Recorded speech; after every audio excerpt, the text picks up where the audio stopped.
자, 우리 옆에 있는 분에게 보시면서 이렇게 한번 인사하도록 하겠습니다. 하나님이 우리를 오늘도 새롭게 하십니다. 이렇게 한번 인사하도록 하겠습니다. 하나님이 우리를 오늘도 새롭게 하십니다. 아멘. 자, 오늘 두려워하지 말고 믿기만 하라라는 제목으로 우리 말씀을 증거하도록 하겠습니다. 자, 여기 이제 21절부터 읽었는데요. 21절부터 여기 보면 이렇게 나오죠. 예수께서 배를 타시고 다시 맞은편으로 건너가시니 큰 무리가 그에게로 모이거늘, 이렇게 이야기를 합니다. 자, 바로 그 앞에 있는 사건이 뭐냐 하면 이 거라사에 군대 귀신 들린 사람을 예수님이 치유하신 사건입니다. 그래서 예수님이 그 돼지떼가 몰살 당해서 사람들이 이제 예수님을 이제 가라고 이렇게 하지 않습니까? 그래서 예수님이 다시 배를 타고 이제 가버나움, 이 동네로 예수님이 다시 오신 거예요. 그때 사람들이 마치 기다렸다는 듯이 예수님에게로 많은 무리가 모였습니다. 근데 그때 이제 누가 오늘 본문의 주인공으로 예수님의 은혜를 받는 그 주인공으로 등장하냐 하면, 자, 22절에 보면 회당장 중의 하나인 야이로라 하는 이가 와서 예수를 보고 발 아래 엎드려, 이렇게 이야기를 합니다. 이 회당장, 그 당시에 회당장이면 굉장히 지위가 높은 사람입니다. 회당장이고, 그리고 율법에 대해서도 많이 알고 유대인의 굉장히 권력가죠. 근데 그 사람이 굉장히 특이한 행동을 하는데 예수님의 발 앞에 엎드렸다. 이건 굉장히 사실은 충격적인 이야기예요. 그 당시에 유대인들은 예수님을 경계하고 예수님을 이렇게 메시아로 인정하지 않지 않았습니까? 근데 이 사람은 지금 예수님의 발 앞에 엎드렸습니다. 이거는 예배 행위를 이야기를 하는 것이죠. 그러면서 뭐라고 이야기를 합니까? 23절에 보니까 간곡히 구하여 이르되 내 어린 딸이 죽게 되었사오니 오셔서 그 위에 손을 얹으사 그로 구원을 받아 살게 하소서 하거늘. 12살 날 어린 딸이 이제 죽게 되었습니다. 병에 걸렸습니다. 이 딸을 좀 살려주십시오. 많은 일들을 다 해봤겠죠. 그러나 아무런 효험이 없었기 때문에 이제 예수님 앞에 와서 무릎 꿇고 그 주님의 은혜를 구하고 있는 것입니다. 자, 이게 이제 본문에 나온 사건이에요. 그리고 우리가 또 잘 아는 사건이 뭐냐면, 예수님이 이제 많은 군중들이 있었고 그 군중 중에 이제 야이로가 예수님께 딸을 살려달라고 구했고, 그래서 예수님이 그걸 들으시고 이제 군중들과 함께 그 집으로 가고 있습니다. 근데 엄청나게 많은 무리가 있어서 서로 에워싸서 밀고 밀리는 그런 상황 가운데 있는 거예요. 근데 그 예수님이 이제 오늘 제가 건너뛰어 35절부터 읽었잖아요.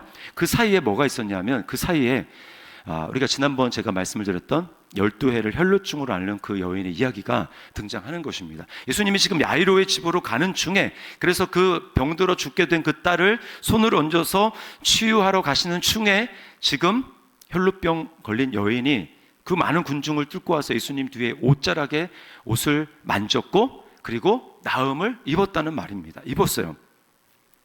자, 그리고는 이제 어떻게 얘기합니까? 35절 말씀 이렇게 해주죠. 35절에 아직 예수께서 말씀하실 때에, 이렇게 얘기합니다. 아직 예수께서 말씀하실 때. 이건 뭐냐면 바로 위에 보면 이제 예수님께서 혈루증 그 걸렸던 그 여인을 치료하신 다음에 내게서 능력이 빠져났다, 누가 나를 만졌냐, 이렇게 얘기를 하잖아요. 그래서 결국은 그를 불러 세우고 그 여인이 자신의 모든 일을 다 고백하잖아요. 그래서 그 여인과 함께 대화를 하고 여인에게 어떤 하나님의 은혜가 임했는지를 이야기를 한 다음에 지금 계속해서 말을 하고 있는 중에 그때 어떤 일이 있습니까? 회당장의 집에서 사람이 와서 뭐라고 얘기하라는 거예요? 35절 끝에 사람들이 와서 회당장에게 이르되 당신의 딸이 죽었나이다. 어찌하여 선생을 더 괴롭게 하나이까? 당신의 딸이 죽었나이다.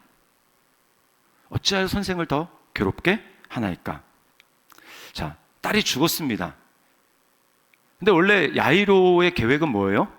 죽기 전에, 내 딸이 죽기 전에 주님 오셔서 딸의 위에 안수해 주시고 그래서 병을 고쳐 주십시오 라고 하는 게 계획이었잖아요. 근데 지금 딸이 죽었대요. 그러면 이제 계획이 틀어졌습니까? 틀어지지 않았습니까? 계획이 틀어졌죠. 계획이 틀어졌어요. 이건 자기에게 없던 계획이고, 그러면 이제 두 가지 선택을 해야 됩니다. 두 가지 선택. 계획이 끝났어요. 계획 안에 딸이 죽기 전에 예수님이 오셔서 딸을 고쳐주시는 게 자기 계획이었는데 딸이 죽었단 말입니다. 그럼 이제 두 가지 선택을 해야 됩니다. 자, 첫 번째는 뭐냐면 포기하는 거예요. 포기하고 이제 슬프지만 자기 힘과 자기 마음을 자기가 스스로 추스르면서 살아가는 것입니다. 더 이상 그곳까지 예수님을 초청하는 것은 의미가 없다. 왜?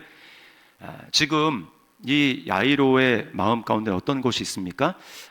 죽으면 안 될 거야. 죽으면 더 이상 예수라는 그 사람이 아무리 능력이 있다고 해도 죽은 사람을 일으키지 못하겠지. 그러니까 내 계획은 죽기 전에 예수님을 내 삶 가운데 초청하는 것인데 죽었으니까 더 이상 의미가 없네요.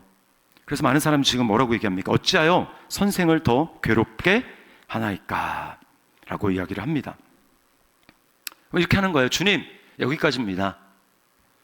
여기서부터는 제가 알아서 하겠습니다. 여기는 계획이 없던 것, 당신을 초청할 계획에 없던 겁니다. 마음이 너무나 슬프지만 제가 혼자 애도하는 기간을 갖고 마음을 추스려 보겠습니다. 그리고 다음에 제 마음이 잘 추스려진 다음에 그 다음에 또 당신을 찾아뵙고 도움을 요청할 일이 있으면 그때 찾아뵙겠습니다 라고 지금 하면서 이제 자기 힘으로 살아가야 되는 것입니다. 여러분, 이거는요 지금 사람들이 그 딸이 죽었습니다, 어찌하여 선생을 더 괴롭게 합니까? 라고 말하는 것은 되게 믿음이 있는 것 같지만 사실은 예수님께 대한 실망의 표현이에요. 실망의 표현. 어떤 표현입니까? 이건 사실은 야이로의 마음속에도 있는 것입니다. 좀 더 일찍 오시지, 조금만 더 서두르셨으면, 왜 그냥 혈루증 여인이 그냥 손에 옷 만져서 고침 받았으면 되는 것 아닙니까? 잘 가고 있는 그 여인을 괜히 왜 주님이 붙들어 세우셔가지고 그에게 뭐 다 말을 듣고 그래 지체돼서 결국은 딸이 죽기 전에 당신이 내게 오시는 것이 나의 계획인데 그 다 계획이 무너지고 이게 지금 뭐 하는 일입니까? 요청은 내가 먼저 당신에게 드리지 않았습니까? 근데 왜 그 여자가 새치기 해야 하는데 그냥 가게 내버려 두지 왜 굳이 말을 붙이고 그렇게 해가지고 그 여인이 믿음이 너를 구원하였으니 내가 평안히 가라, 왜 그런 말을 하시고 결국 늦어지게 해서 내 계획에 차질이 생기게 합니까? 주님에 대한 원망입니다. 내 사정, 내 급한 것은 왜 생각하지 않으십니까? 라고 하는 주님에 대한 원망이에요. 마음에 하나님에 대한 원망과 실망, 불평과 불만이 솟아오르는 것입니다. 여러분, 무엇이 문제일까요? 무엇이? 내 계획이 문제입니다. 내 계획 속에서 하나님이 움직여 주셔야 된다고 생각하는 내 틀과 내 계획이 문제인 거예요. 주님이 왜 내 시간표대로 움직여주지 않습니까? 주님이 왜 내 계획대로 움직여주지 않습니까? 그게 문제죠. 왜 주님이 그러셔야 합니까?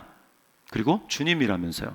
주님이라고 부르면서 왜 주님이 내가 정한 시간과 내가 정한 장소와 나의 틀 안에서 그 안에서 내가 세운 계획 안에서 하나님이 그 안에서 움직여주기를 우리가 요청하느냐 말입니다. 주님이라고 하면서요. 여러분, 주님을 내 틀 속에 가두려고 하는 것이 바로 우리가 계속 풍삼기, 풍삼초 할 때 얘기하는 자기중심성이에요. 자기중심성. 자기중심성이 죄라고, 죄의 핵심이라고 얘기하지 않습니까? 근데 우리는 자기중심성 하면 자기는 자기중심성이 별로 없다고 생각을 합니다. 근데 바로 이게 자기중심성이야. 내 틀 속에서 주님이 움직여 주셔야 된다고 생각하는 것, 그래서 내 틀 속에서 내가 세운 계획대로 하나님을 판단하는 것. 여러분, 판단하는 게 바로 자기가 심판이 되었다라는 것입니다. 왜 주님 그렇게 하십니까? 이렇게 하셔야죠. 당연히 이렇게 해주셔야 되는 것 아닙니까? 하나님, 내 계획은 이거잖아요. 이 계획 안에서 내가 주님께 그렇게 요청을 드리지 않았습니까? 그럼 내 계획 속에 있지 않는 하나님은 선하지 않은 하나님이 되는 겁니다. 내가 하나님의 선과 악을 내가 판단하는 거예요. 이게 바로 내가 주인 된 겁니다. 여러분, 내가 주인 됐다라는 게 막 그렇게 멀리 있는 게 아니에요. 하나님의 선하심, 하나님의 뜻, 하나님의 계획을 내 틀로 판단하고 재단하고 이건 좀 아니지 않습니까? 라고 얘기하면서 하나님께 못마땅한 평가와 판단을 내리는 것, 이것이 자기 중심성이고요. 그게 바로 내가 지금 하나님의 자리에 앉아 있는 겁니다.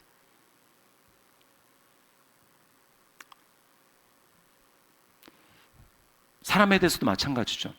주님, 제 남편은 왜 이 모양입니까? 주님, 제 아내는 왜 이 모양입니까? 내 아들은, 내 딸은 왜 이러지 않습니까? 라고 이야기하는 것이죠. 주님, 제 남편이, 제 딸이, 제 아들이 이렇게 하면 참 좋겠습니다. 참 좋을 텐데요. 그래서 내 기호에 맞추어지기를 바라는 것입니다. 그러면 내 계획대로, 내 틀대로 배우자든 아니면 자녀들이든 이렇게 맞춰지면 여러분 그 결과가 좋을 것이라고 확신할 수 있습니까? 확신하지 못해요. 그래서 제가 종종 이야기했던 예수님을 믿지 않나요? 그분은 이제 그 김정일 강남의 정신과 진료를 한 30년 이상 하신 분이 예수님도 믿지 않는데 뭐라고 하냐면 자기 생각대로 강남에 있는 많은 부모들이 아이들을 키우는데 그 결과 아이들이 괴물이 된다는 것입니다. 괴물. 자기 생각대로 했어요. 자기 생각대로 컨트롤했어요. 근데 그 결과는 선하지 않다라는 거예요. 이렇게 얘기를 합니다. 부모들에게 내가 꼭 해주고 싶은 말이 있다. 자식을 컨트롤하면 컨트롤한 만큼 책임을 져야 해. 자식을 컨트롤하고 과잉 보호해서 망가뜨린 다음 자식이 망가졌다고 나 몰라라 한다면 그 자식이 살고 싶겠나? 자식이 어릴 때는 만만하니 마음껏 컨트롤하고 그러다 자식이 망가져서 점점 괴물로 크면 무서워서 도망갈 생각부터 한다. 그리고 솔직히 뒷감당도 안 된다. 이렇게 망가진 자식들이 강남에는 많다. 이렇게 얘기를 합니다. 여러분 이게 강남만의 이야기가 아니죠.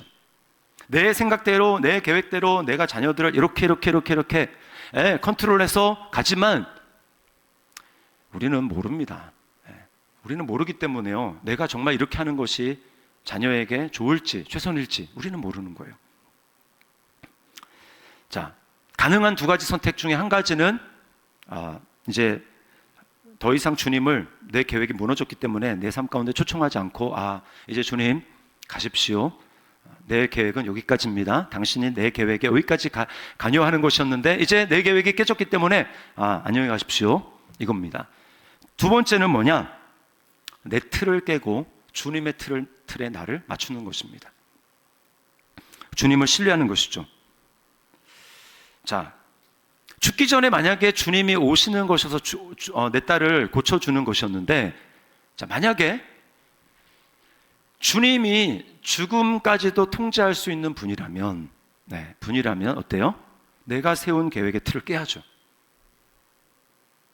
죽기 전에 오셔야 됩니다. 이거는 예수님이 죽음을 통제할 수 없는 분이라는 것을 가정했을 때는 맞는 말이지만, 그러나 정말 주님이 죽음을 이기실 수 있는 분이고 죽음까지도 컨트롤할 수 있는 그런 분이라면 내 틀을 깨야 되는 겁니다. 죽기 전에가 아니라 상관없네요 라고 하면서 내 틀을 깨고 주님의 틀에 나를 맞추는 것이죠. 죽은 딸을 주님이 오셔서 일으켜 주시면 되는 것입니다. 사실 하나님이 우리를 예수 믿게 하신 다음에는요, 계속해서 하시는 작업들은 뭐냐면 내 틀을 계속 깨시는 겁니다. 너 이래도 날 의지할 수 있어? 너가 세운 계획이 빗나가고 틀어지고 깨어져도 너 그래도 나를 그 다음으로 초청할 수 있어? 이겁니다. 내 틀을 깨고요, 내가 주님의 틀을 맞추기 위해서 꼭 필요한 것은 뭐냐면 절대적인 신뢰와 믿음입니다. 절대적인 신뢰와 믿음. 그래서 주님이 이 야이로의 집에 사람들이 와가지고 선생님을 괜히 귀찮게 하지 마십시오, 이제 끝났습니다 라고 말을 할 때 주님이 이제 야이로의 마음을 아시는 거죠. 흔들리는 마음을 아시고 주님이 36절에 이렇게 말씀합니다. 우리 36절 한번 읽어보겠습니다. 같이 한번 읽습니다. 시작. 예수께서 그 하는 말을 곁에서 들으시고 회당장에게 이르시되 두려워하지 말고 믿기만 하라 하시고. 자, 너의 이제 틀을 깨야 되는데 너 마음이 막 흔들리지, 요동하지, 어떻게 할까? 갈등이 되지. 그때 주님 뭐라는 거예요? 내 말을 들어라. 두려워하지 말고 믿기만 하라. 두려워하지 말고 믿기만 하라. 너의 틀을 이제까지 한 번도 깨지 않았기 때문에 너 이렇게 깨면 큰일 날 것 같지? 망할 것 같지? 근데 그러지 않아. 두려워하지 말고 믿기만 하라 라고 말씀하는 것입니다. 자, 두려워하지 말고 믿기만 하라. 우리도 다 이거 원하는 것 아닙니까?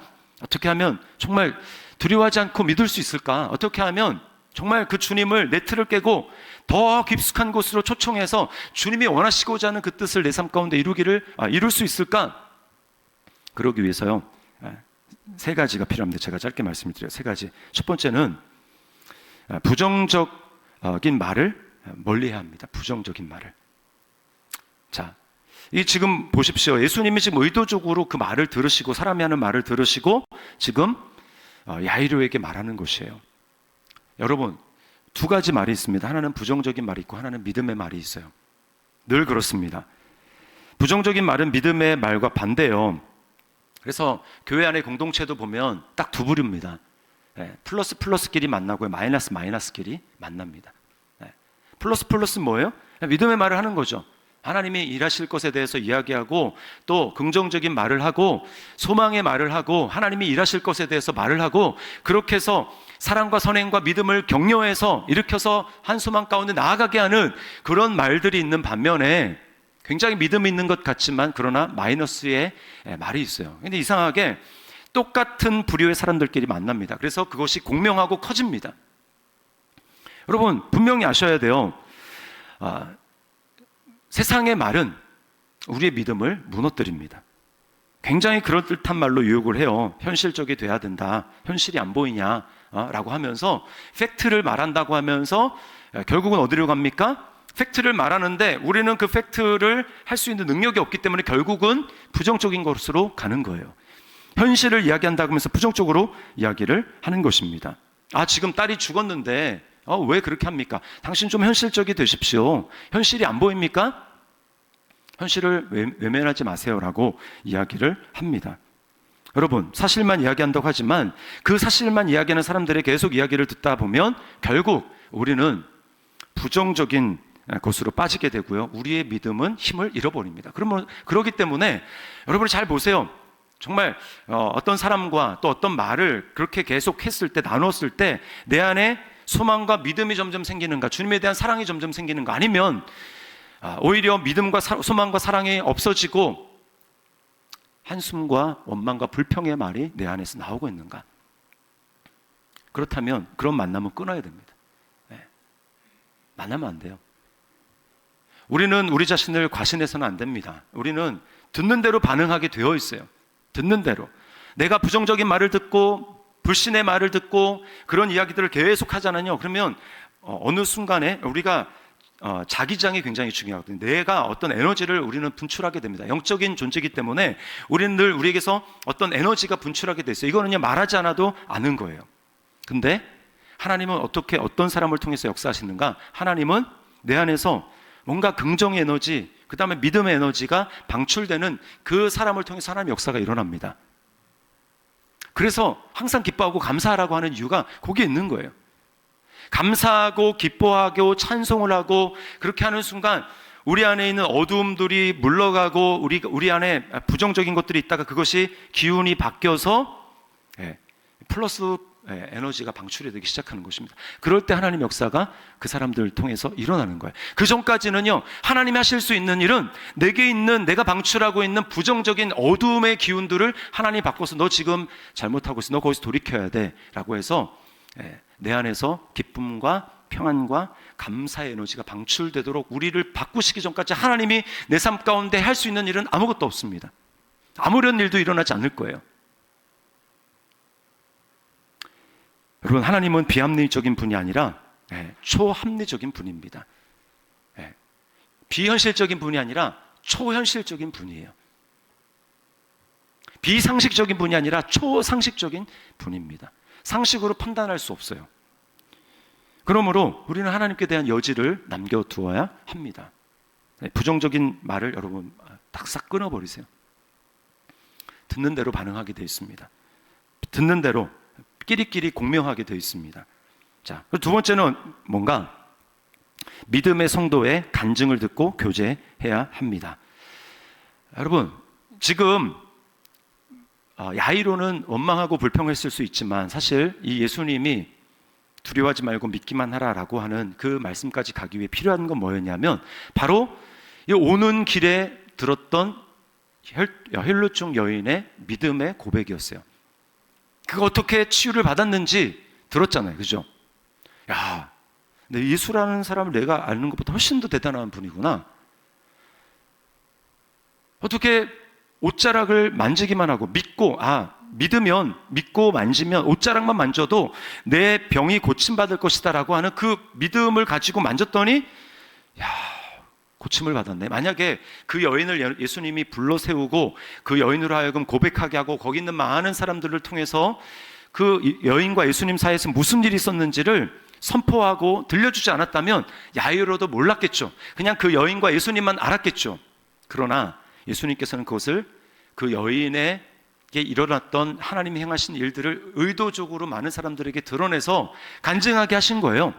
간증하게 하면서 여인의 믿음도 더 구체적으로 자기에게 세워질 뿐만 아니라 거기에게 필요한 많은 사람, 그 중에서 특별히 이제 곧 어려움이 닥칠 것을 주님이 아시고 그 틀이 깨어지고 이제 더 깊은 슬픔과 괴로움과 문제로 가야 될 것을 아시는 예수님께서 야이로를 위해서 그렇게 하신 겁니다. 여인 때문에 야이로가 내 틀이 깨졌고 그래서 당신은 왜 이렇게 하십니까? 라고 원망을 느끼게 하기 위해서 예수님이 그 일을 하신 것이 아니라 이제 야이로가 자식의 틀이 깨어지고 더 깊은 슬픔, 더 큰 문제, 그 상황 앞에서도 주님을 의지하게 하기 위해서 주님은 의도적으로 12해 혈루증 앓는 여인을 불러 세우시고 야이로로 하여금 그 간증을 듣게 하신 거예요. 야, 예수님이 이런 분이구나. 현장에서 보게 하신 겁니다. 현장에서. 만약에 그 일이 없었다면 여인이 자기 딸이 죽은 다음에 집에서 사람들이 와서 죽었습니다. 이제 선생님을 괴롭게 하지 마십시오 라고 했을 때 예수님이 아무리 두려워하지 말고 믿기만 하라고 해도 아마 거절했을지도 모릅니다. 아닌 것 같습니다. 아닌 것 같습니다. 여기까지인 것 같습니다. 라고 하고 예수님을 집으로 돌아가게 했을지도 모릅니다. 그러나 현장에서 그 놀라운 능력을 보았고 주님의 치료의 기적을 야이로가 보았고 간증을 들었기 때문에 마음속에 믿음의 용기와 도전이 생긴 거예요. 주님 저분이라면 하실 수 있을지도 모르겠다.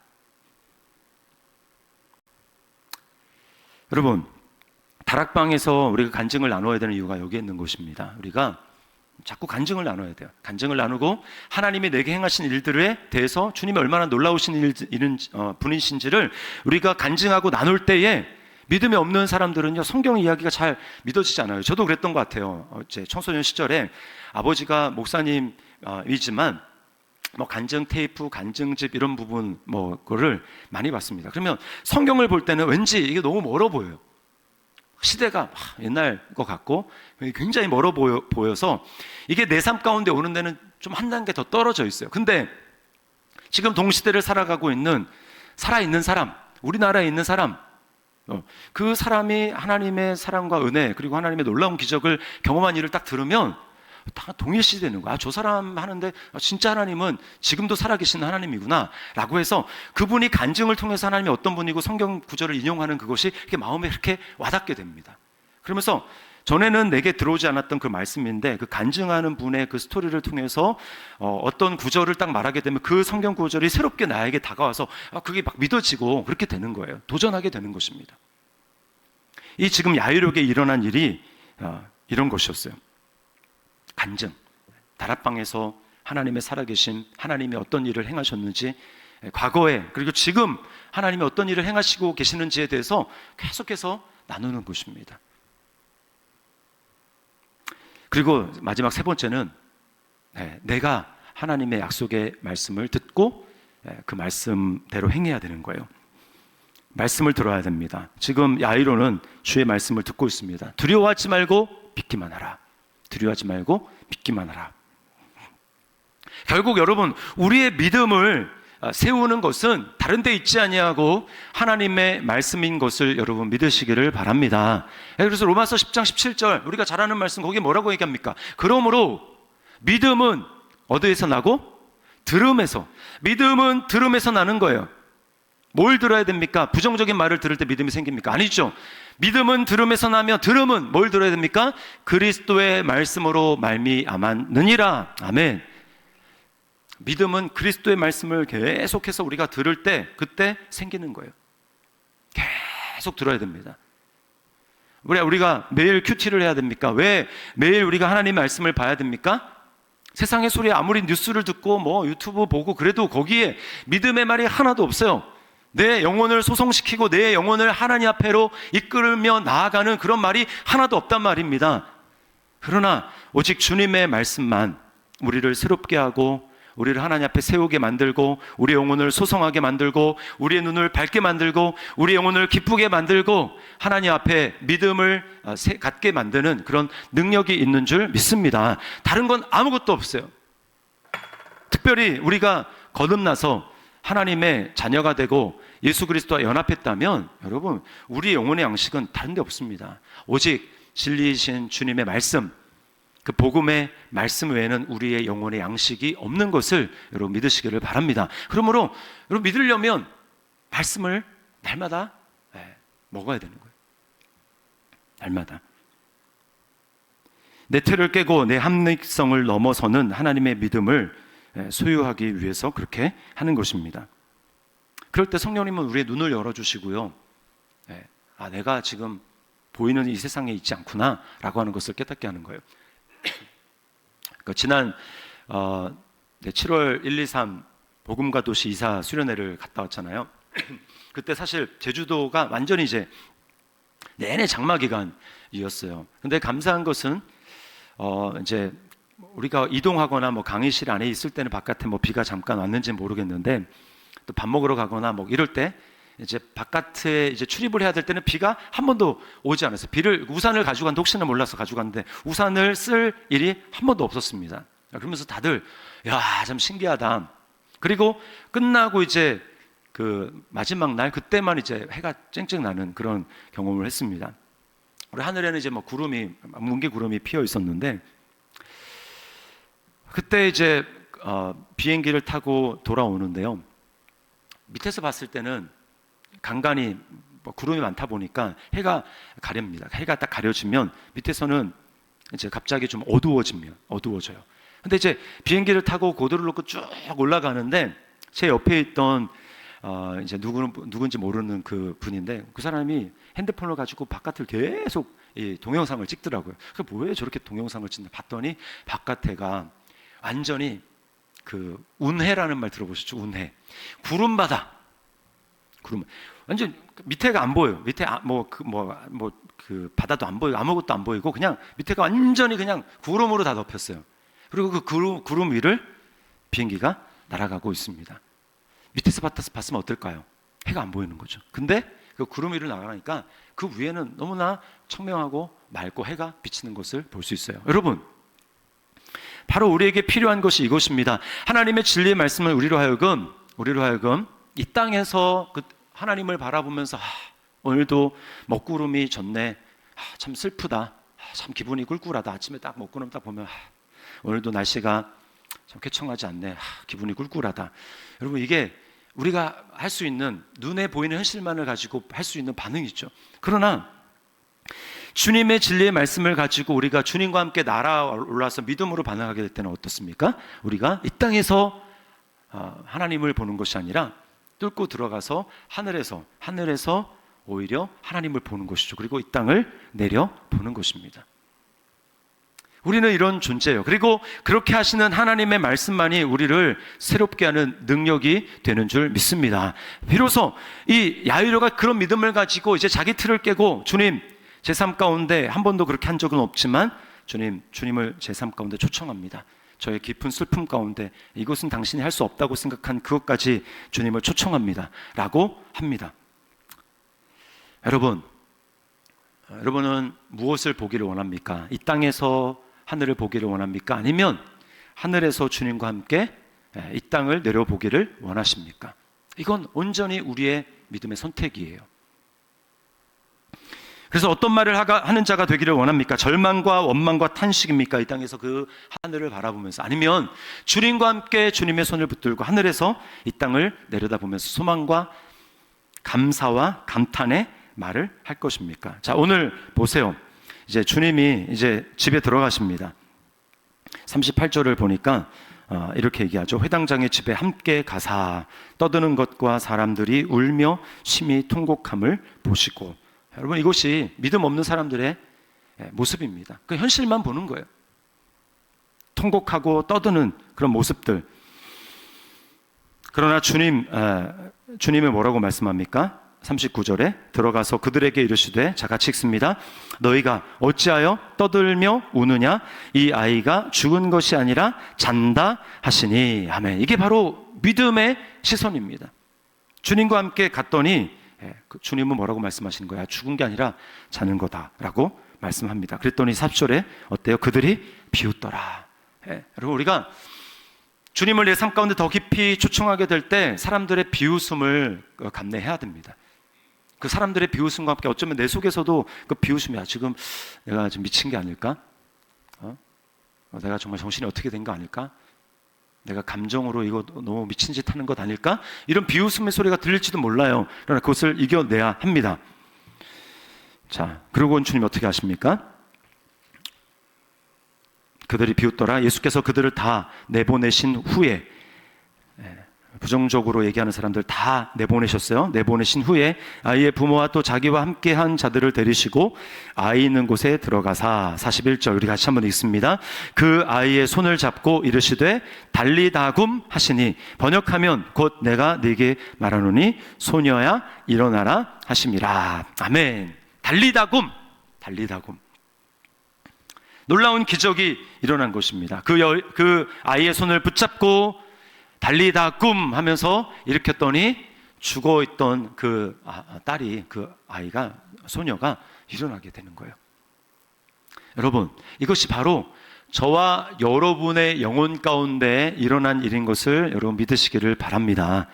여기 일어나리라 라고 하는 게요, 무덤에서 일으키다, 그 다음에 죽음에서 일으키다, 거기도 똑같이 쓰는 말입니다. 저와 여러분은 원래 영적으로 어떤 존재였어요? 에베소서 2장 1절에 허물과 죄로 어때요?